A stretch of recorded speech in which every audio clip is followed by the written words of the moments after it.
بسم اللہ الرحمن الرحیم۔ اسلامی واقعات کے لیے ہمارے اس چینل کو سبسکرائب کریں۔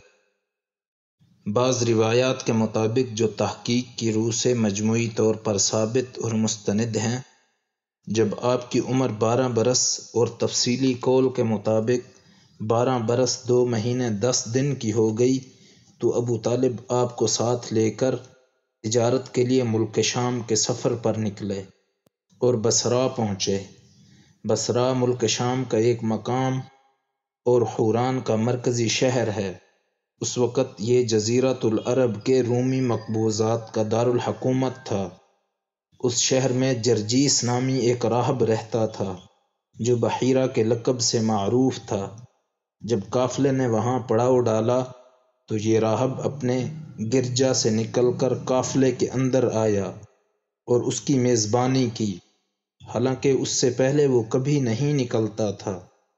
اس نے رسول اللہ صلی اللہ علیہ وسلم کو آپ کے اوصاف کی بنا پر پہچان لیا اور آپ کا ہاتھ پکڑ کر کہا، یہ سید العالمین ہیں، اللہ انہیں رحمت للعالمین بنا کر بھیجے گا۔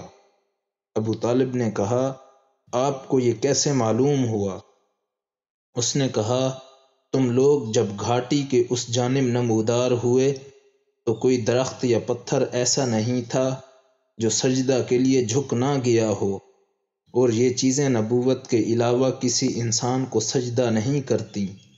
پھر میں انہیں مہر نبوت سے پہچانتا ہوں جو کندھے کے نیچے نرم ہڈی کے پاس سیب کی طرح ہے، اور ہم انہیں اپنی کتابوں میں بھی پاتے ہیں۔